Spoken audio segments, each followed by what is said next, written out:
Eu às vezes paro e olho para um objeto. Uma caneta, por exemplo. Uma que acabou de falhar no meio de uma anotação genial que eu com certeza ia esquecer 5 segundos depois. E eu sinto uma pontada de culpa. Eu sei, parece ridículo. É um pedaço de plástico com um tubo de tinta. Mas pensa comigo por um instante. A gente vive cercado por coisas que têm um propósito, uma função, uma vida inteira dedicada a nos servir. E a gente não dá a mínima. A gente os trata como objetos. E talvez essa seja a maior tragédia de todas. Maior tragédia de todas. A vida de uma caneta é um ato de sacrifício nobre e silencioso. Desde o momento em que ela é fabricada, seu destino está selado. Ela vai sangrar lentamente até morrer. Tudo para que a gente possa desenhar coisas questionáveis em cadernos de reunião ou assinar um contrato de aluguel abusivo. Aluguel abusivo. Ela dá tudo de si, sua alma líquida, seu sangue de tinta, para registrar nossos pensamentos mais brilhantes e nossas listas de supermercado mais banais. E qual é a nossa reação quando ela começa a falhar? Quando seu último suspiro está próximo? A gente fica com raiva. A gente rabisca com violência num canto do papel, como se estivesse tentando reanimar um paciente na base do tapa. A gente chacoalha a coitada. Um ato de desespero inútil que, no mundo das canetas, deve ser o equivalente a ser sacudido por um gigante furioso. E quando finalmente aceitamos o fim, ela não ganha uma aposentadoria digna. Ela é jogada numa gaveta. O purgatório dos objetos de escritório, onde vai passar a eternidade ao lado de clipes tortos e elásticos ressecados. Mas nenhuma tragédia se compara à do soquete solitário, a meia órfã. A gente encara isso como um pequeno mistério doméstico, mas a gente nunca para pensar na perspectiva da que ficou. Ela entrou na máquina de lavar com sua alma gêmea, sua parceira de jornada, e depois do ciclo de caos e escuridão, ela saiu sozinha. Imagine o desespero. Ela vê os outros pares saindo juntos, felizes, completos, e ela ali, sozinha. Sozinha.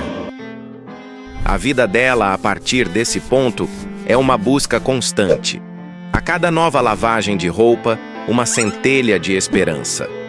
Ela fica atenta, no meio da espuma e do caos, procurando por aquele padrão familiar, aquela cor, aquele tecido.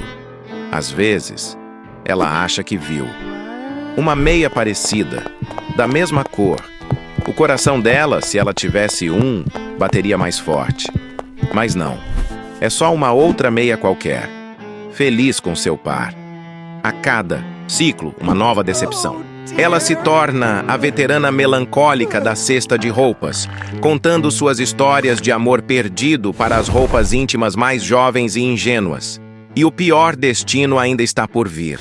Depois de meses de solidão, quando finalmente perdemos a esperança de encontrar sua parceira, ela é rebaixada. Vira um pano de poeira, ou, a maior das humilhações, um fantoche improvisado. De parceira de um par de pés a uma luva empoeirada, que fim melancólico para uma história de amor tão pura. Agora, vamos falar de um herói esquecido, um rei no exílio, o controle remoto. Ele é o cetro do poder da sala de estar. Com ele, você comanda universos, pausa o tempo, silencia vozes irritantes. Ele é a ponte entre você e a felicidade digital. Mas que preço ele paga por esse poder? Sua vida é um ciclo de abuso e negligência. Ele é constantemente derrubado no chão. Suas pilhas são roubadas para algum brinquedo mais novo. E pior de tudo, ele é constantemente perdido. Ele passa a maior parte de sua vida em lugares escuros e assustadores, prensado entre as almofadas do sofá, chutado para debaixo de um móvel. Nesses lugares, ele encontra uma sociedade de outros objetos perdidos. Moedas, migalhas de salgadinho, a dignidade de quem dormiu no sofá. Ele se torna o rei desse submundo, contando histórias do mundo de cima, da luz da TV, do som glorioso de um clique de botão funcionando. É uma vida de poder absoluto e solidão absoluta. E existe uma tragédia que é mais curta, porém mais intensa que todas as outras. A vida da última fatia de pizza. Pense nisso. Ela nasce em uma caixa quente e confortável, cercada por seus 7 irmãos. No início, é uma festa. Mas logo, uma mão gigante desce dos céus e leva um. Depois outro. E mais outro. A fatia assiste, em horror, sua família ser devorada. Ela sabe que seu momento está chegando. E então, ela se torna a última. A última. A mais desejada, a mais cobiçada. Ela é o centro de um complexo ritual social. Todos a querem, mas ninguém quer parecer guloso de pegá-la. Começa o não, pode pegar. Não, eu insisto, pega você. A fatia fica ali, suando seu queijo, sendo o pivô de uma guerra fria de boas maneiras. Sua vida, que começou em união, termina como um símbolo de divisão e ansiedade social. E muitas vezes, o fim é ainda mais brutal. Ela é dividida ao meio para que 2 pessoas possam dividir a culpa. Uma morte bárbara. Voltando aos veteranos da casa, tem aqueles objetos cuja existência é pura dor e ingratidão. Pense no canto da mesa. A quina do móvel. Qual o propósito de vida desse ser? Ele existe para um único e doloroso momento. O encontro com a nossa canela ou o nosso dedo mindinho. Sua vida inteira é um período de espera silenciosa, até que um humano distraído passe perto demais. E nesse instante, ele cumpre seu destino com perfeição militar. E qual a recompensa? Ódio. A gente xinga o canto da mesa, a gente dá um tapa de volta no móvel. Ele nem tem a satisfação de ser um vilão amado. Ele é apenas odiado.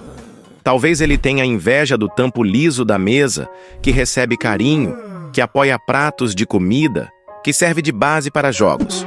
O tampo é o irmão popular, amado por todos. O canto é o pária, o exilado, cuja única função é nos lembrar que a dor está sempre à espreita. Mas a tragédia mais profunda, a que realmente me tira o sono, não é a do objeto que é usado até o fim. É a do objeto que nunca é usado. Sabe aquela caneca? Aquela que você ganhou de presente, que é linda e fica no fundo do armário, intocada. Você olha para ela e pensa, essa eu vou guardar para uma ocasião especial. Mas a ocasião especial nunca chega.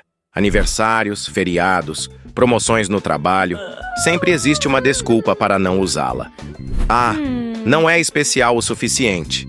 A caneca vive na escuridão, vendo suas irmãs mais velhas e já lascadas, saindo todos os dias para a batalha.